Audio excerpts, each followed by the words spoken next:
जब उनको पैसे देके वहाँ भेजा गया तमंचा लहराने के लिए, जब एएमयू में भेजा गया तमंचा लहराने के लिए, जब जेएनयू में घुस के साबरमती हॉस्टल में बच्चों को पीटा गया रड से, जब उन पे कोई अब तक इन्वेस्टिगेशन नहीं हो रहा, उनको दोस्त ये गुब्बारा है, इसमें जहरीली हवा ज्यादा मत भरिए, ये गुब्बारा है इसको ज्यादा मत छेड़िए, ये गुब्बारा है इसको ज्यादा दबाइए मत, क्योंकि जिस दिन ये गुब्बारा फटेगा ये जहरीली हवा पूरे देश में फैलेगी, फिर आप कुछ नहीं कर पाएंगे। आप तरसते रह जाएंगे कि आप क्या कर रहे थे, आप सोचते रह जाएंगे फिर आप क्या कर रहे थे जब ये देश को आग के झोंक में डाला जा रहा था। आपने नहीं देखा, क्या आपने नहीं देखा दिल्ली के सड़कों पे? अगर मंदिर बनाना ही मकसद है, अगर मंदिर और मस्जिद से लोगों का मसला का हल हो जाएगा, तो क्या आपने नहीं देखा दिल्ली के सड़कों पे? क्या आपने नहीं देखा उस रिक्शे में उस महिलाओं को बैठे नहीं देखा? ये हिंदुस्तान है।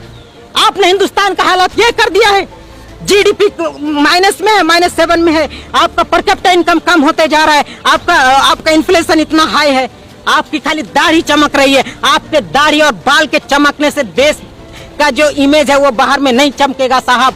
हमारे बीच एक चमचमाती दाढ़ी और लंबी लंबी बाल वाले प्रधानमंत्री, जिनको बस एक ही मकसद है कि उनकी कुर्सी बची रहे। इस कुर्सी को बचाने के लिए चाहे हिंदू मुस्लिम में दंगा करा देना हो, उनको बांट देना हो, जाति के आधार पर, लिंग के आधार पर उनको बांट देना हो, वो हर मुमकिन कोशिश कर रहे हैं। क्या हो रहा है? अब मोदी जी का डंका बज रहा है कि मोदी जी का कोई बजा रहा है, वो तो हम नहीं कह सकते ना। वो तो आप देखिए ना, वो वैज्ञानिकों से पूछिए, वो इकोनॉमिस्ट से पूछिए, वो पॉलिटिशियन से, क्या कहते हैं, पॉलिटिकल साइंटिस्ट से पूछिए ना।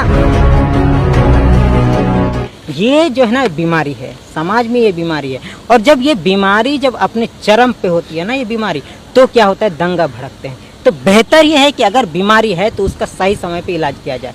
तो इस बीमारी का इलाज क्या है? इस बीमारी का इलाज है बेरोजगारी है, जो कि इस बीमारी का वजह है। आप बेरोजगारी खत्म कीजिए। सबसे बड़ी इसका जो इलाज है वो शिक्षा है। इसलिए गांधी जी कहते हैं कि अगर आप बीमारी को रोक नहीं पाए तो आपको लास्ट में वो सिम्टम दिखाएगा। और वो सिम्टम क्या है कि ये दंगे होंगे। और जब दंगे होंगे तो फिर आप उस टाइम आपके हाथ में नहीं रह जाएगा। आप कंट्रोल तो कर लेंगे, तब तक जो है ना बहुत कुछ डैमेज हो चुका होगा। समाज में जो सौहार्द का भावना है वो खत्म हो चुकी होगी।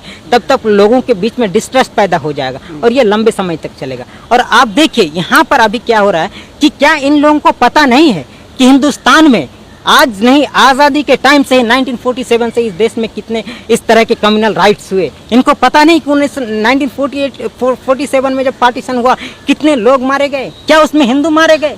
क्या उसमें केवल मुस्लिम मारे गए? क्या उसमें केवल मुस्लिम के घर जलाए गए या फिर केवल हिंदू के घर जलाए गए? अरे भाई, जो इधर से भागे उधर जलाए गए, जो उधर से आए इधर जलाए गए। ये आपको नहीं दिखा? कौन लोग? फारूक भाई, आपने कहा गांधी जी का जिक्र किया। मैं सवाल पूछना चाहता हूँ आपसे कि आखिर ऐसे कौन लोग हैं, कौन युवा हैं जो कि उनको नौकरी नहीं चाहिए, वो मुसलमानों के खिलाफ नफरत फैलाते हैं? क्या वो इतने नासमझ है? वही मैं उन्हीं से तो मुखातिब हूँ। मैं उन्हीं को कह रहा हूँ, मैं आपसे नहीं कह रहा हूँ। मैं उन लोगों से कह रहा हूँ कि आपने नहीं देखा कि 1990 के दशक में इस देश का क्या हाल हुआ, जब पूरे देश को कम्युनल हेट्रेड में झोंक दिया गया। क्या नहीं आप देखे? बाबरी मस्जिद के बाद गुजरात राइट हुआ, उसके बाद जो है ना मुंबई राइट हुआ, आप नहीं देखे? तो उससे मैं ये कहना चाह रहा हूँ, आपको मिला क्या आपके बच्चों को एजुकेशन मिल गया? क्या आपके बच्चों को रोजगार मिल गया? क्या आपको जो फैसिलिटी बेसिक फैसिलिटीज मिलना चाहिए वो मिल गया ना? देखिए, ये चिंदी वाली, आपने देखा होगा, मैं आपको बता रहा हूँ। सुनिए मेरा सवाल सुनिए। एक वीडियो खूब वायरल हुआ होगा, हमें नौकरी नहीं चाहिए, हमें अस्पताल नहीं चाहिए, हमें रोजगार नहीं चाहिए, हमें कुछ नहीं चाहिए, हमें मंदिर चाहिए। तो योगी जी ने मंदिर दे दिया। हाँ, तो वो जो है ना, वो जो वीडियो में देखे ना, वो वायरस है। अच्छा। उस वायरस को खत्म करने की जरूरत है। उस वायरस को खत्म करने के लिए उसका जो वैक्सीन है ना, वो शिक्षा है। आपको शिक्षा देने की जरूरत है, क्योंकि उनको पता नहीं है, उनको अहमियत नहीं है शिक्षा का पता। उन्हें जो है ना एजुकेशन का अहमियत पता नहीं है। क्योंकि ऐसे लोगों को क्या कहते हैं, जब समाज में लोग जब बेरोजगार हो जाते हैं ना, उनके पास कोई काम नहीं रह जाता है। उनको पैसे चाहिए होता है, एक दिन पेट पालने की 2 रोटी के पैसे चाहिए होता है। तो क्या करेंगे हम? मैं मान लीजिए मुझे आपके खिलाफ बुलवाना है, मैं उसको 1000 रुपया थमा दिया। चलिए आज जो है ना कन्नॉट प्लेस में जाके वहाँ खड़ा होकर आपको क्या कहते हैं, नारे तकबीर कहना होगा, जय श्री राम कहना होगा, कुछ कहना होगा। क्या करेगा? क्योंकि उसके पास काम नहीं है, उसके पास इतना इल्म भी नहीं है कि वो चीज़ों को समझे।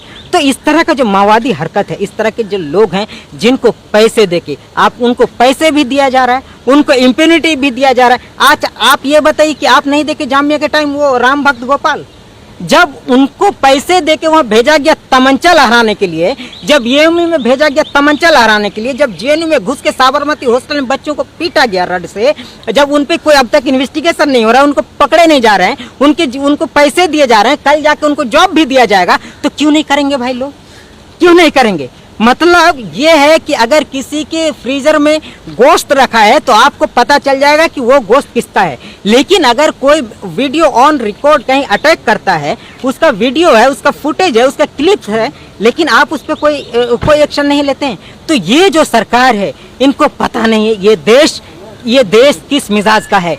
ये देश गंगा यमुनी तहजीब का देश है। यहाँ पर हिंदू मुस्लिम सदा हमेशा मिलके रहे हैं, लेकिन जिस आग में ये झोंकना चाह रहे हैं, मैं उनको बताना चाह रहा हूँ, दोस्त ये गुब्बारा है, इसमें जहरीली हवा ज्यादा मत भरिए। ये गुब्बारा है, इसको ज्यादा मत छेड़िए। ये गुब्बारा है, इसको ज्यादा दबाइए मत, क्योंकि जिस दिन ये गुब्बारा फटेगा, ये जहरीली हवा पूरे देश में फैलेगी, फिर आप कुछ नहीं कर पाएंगे। आप तरसते रह जाएंगे कि आप क्या कर रहे थे, आप सोचते रह जाएंगे फिर आप क्या कर रहे थे जब ये देश को आग के झोंक में डाला जा रहा था। आप ये उस वक्त परेशान होंगे जब आपके बच्चे फिर से कोरोना पीरियड के तरह कोई एक महामारी आएगी, कोई एक बीमारी आएगी, कोई एक इस तरह का क्राइसिस आएगा। आपके बच्चे भी ऑक्सीजन के लिए तरसेंगे, आपके बच्चे भी पानी को तरसेंगे, आपके बच्चे भी इलाज के लिए बाप माँ करके रोएंगे, फिर आप कहाँ जाएंगे? आपने नहीं देखा क्या? आपने नहीं देखा दिल्ली के सड़कों पे? अगर मंदिर बनाना ही मकसद है, अगर मंदिर और मस्जिद से लोगों का मसला का हल हो जाएगा, तो क्या आपने नहीं देखा दिल्ली के सड़कों पे? क्या आपने नहीं देखा उस रिक्शे में उस महिलाओं को बैठे नहीं देखा कि उसने अपने मुंह से, वो अपने शौहर के मुंह पे मुंह डालकर वो ऑक्सीजन पास करे? ये हिंदुस्तान है। आपने हिंदुस्तान का हालत ये कर दिया है। जीडीपी माइनस में है, -7 में है। आपका पर कैपिटा इनकम कम होते जा रहा है। आपका इन्फ्लेशन इतना हाई है।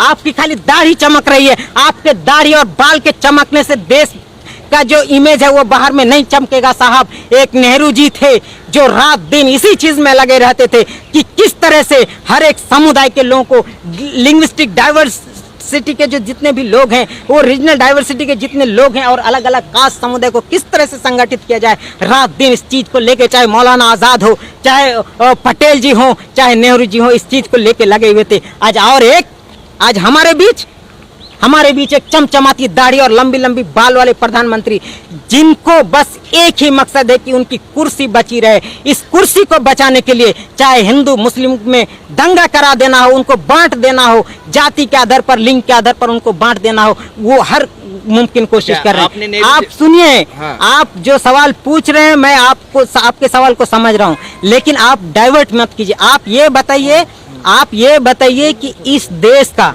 अगर यही हाल रहा, आप देख रहे हैं ना 2014 से क्या हो रहा है। 2014 से आप बस एक चीज किए हैं, मोदी जी का डंका बज रहा है, पाकिस्तान में घुस के मार रहे हैं, चाइना को ला के दिखा रहे हैं, क्या हो रहा है? अब मोदी जी का डंका बज रहा है कि मोदी जी का कोई बजा रहा है, वो तो हम नहीं कह सकते ना।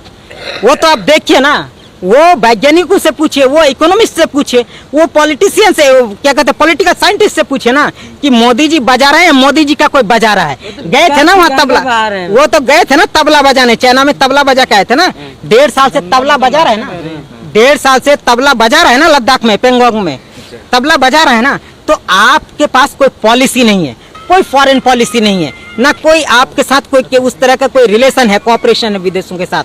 आप अपने वो पूरे एकदम ये चील जैसा, गिद्ध जैसा वो ताके हुए हैं कि मोदी जी हमें इन्वेस्टमेंट के लिए जगह दे दे, मोदी जी हमें एरिया दे दे, मोदी जी हमें कॉर्पोरेट खोलने की जगह दे दे, यही उसका इंटरेस्ट है, बाकी कोई और इंटरेस्ट नहीं। नेहरू जी पे आपने सवाल पूछा, मध्य प्रदेश के एक मंत्री हैं, उन्होंने कहा कि 15 अगस्त 1947 को जो नेहरू जी ने भाषण दिया था, उसकी वजह से देश में भुखमरी है, गरीबी है, बेरोजगारी है। नेहरू जी के बारे में ना, नेहरू जी का स्पेलिंग पता नहीं होगा इन जाहिलों को। अच्छा। नेहरू जी को समझना इतना आसान नहीं है।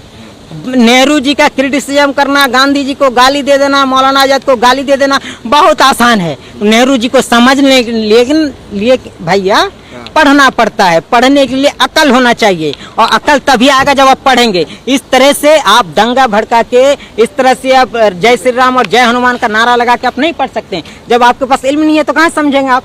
नेहरू जी, अरे आपको बताओ, जब ये देश जब आजाद हुआ, ये देश जब आजाद हुआ था ना, ये देश, तो ऐसे हालात था, इस देश की हालत ये थी यहाँ पर एक सुई बनाने का फैक्ट्री नहीं था। यहाँ पर उस टाइम भी 35 करोड़ आबादी थी इस देश में, लेकिन एक ढंग का